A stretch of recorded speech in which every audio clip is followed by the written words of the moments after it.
Ooh. How y'all doing, ladies and gentlemen? Colt Bennett coming to you with another cooking video. Welcome to the trough, guys. I told you earlier in the week we was gonna do some of that old-fashioned country cooking. Well, by God, we're on it today. We're on it. So, guys, earlier in the week I posted a little photo of some shelled purple hull peas. I pulled them out the garden, and so naturally, it's time to do some cooking. So I got them shelled, I got them cooked, and you know, it's a kind of a southern thing, you know. Basically, peas, which is a carb, mixed with some cornbread, you know, which is a carb, mixed with some fried potatoes, which is extra carbs, soaked in carbs, fat. Anyway, it's delicious though. So, that is what we are doing today, guys. We are having fried potatoes, cornbread, and a big old batch of purple hull peas. Now, my mama loved purple hull peas. I'm not the biggest fan, but they're pretty good. I just, you know, I'm more a bean guy myself. So, what we're doing here is I mixed up a batch of homemade cornbread, and I will put my recipe on our Facebook page for my homemade cornbread. Now, I'm not going to say it's going to win awards or nothing, but I think it's pretty good. And so I'm making sheet cornbread today. That's right, sheet, not sheep. Well, that's what it sounded like, but no, sheet.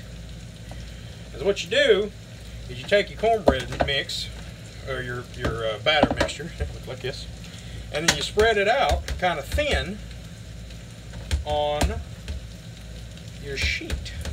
And I got a very well oiled sheet. I just use a, you know, like a canola oil non-stick spray, and you just kind of spread it out and try to make it look as neat as you can.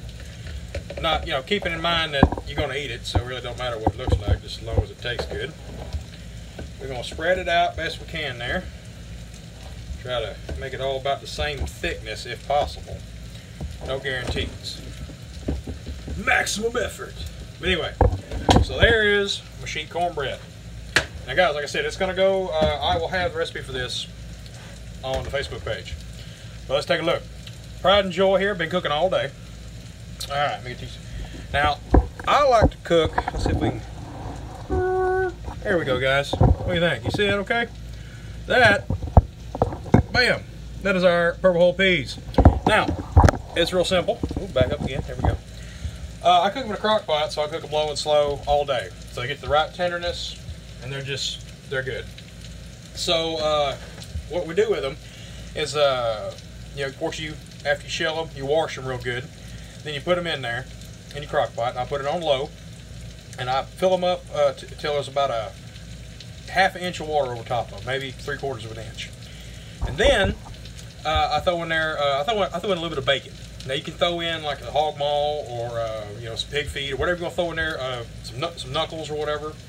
But I firmly believe that you should put some kind of bacon in there. Now, I have heard and I have tried.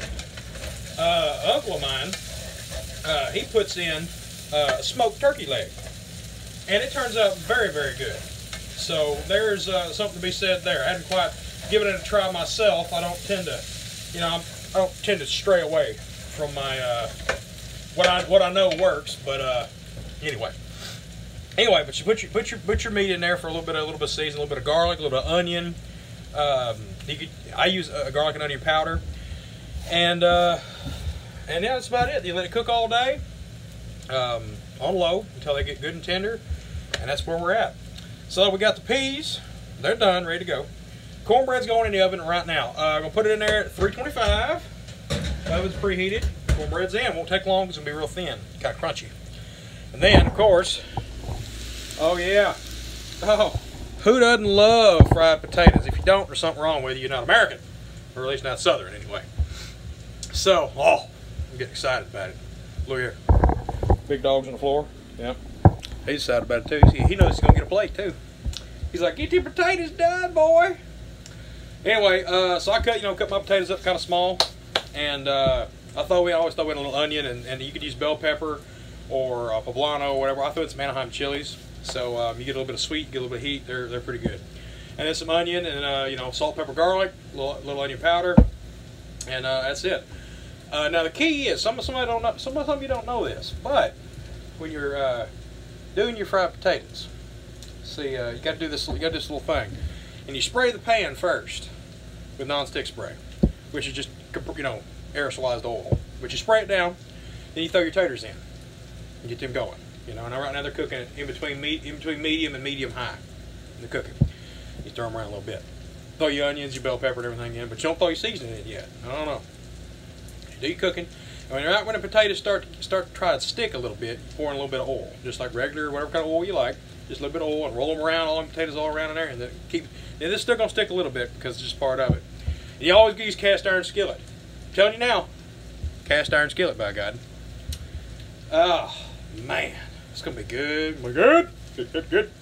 It's my good old country cooking. You know, it's how I got to be this big. Actually, is how it worked out. You know, I had to quit eating like this because it was trying to kill me. Something about, you know, cholesterolides and triglycerides and all that kind of nonsense. You know, it's my grandma said back in the day, she said, "Oh, doctors don't know nothing. One day bacon grease is good for you, next day it's bad for you. Then day after that, cures cancer." That's what they say anyway. It's completely not true, but you know how it is. Anyway, guys, so that's about it, guys. We're gonna whip this up. It's just gonna be a nice, big, delicious, awesome, some of that good Southern food. Plus, like I said, I've always been a big believer that if you're feeling bad, not like sick or nothing, but like, you know, spiritually, soulfully wise, you're feeling bad, you're feeling rough, you know, you need to go back to your roots. Get you some of that good Southern cooking, you know, some fried chicken and waffles, or fried potatoes, biscuits and gravy, you know, pork chop, something like that there. Get it going. And it ain't always healthy for the body, but it's one of the things I truly believe that is healthy for the soul. And now that's really what it's all about. You only get to live once. Might as well have fun while you're doing it. So remember, guys, y'all get out there, enjoy my festive little do-rag there, and y'all keep cooking!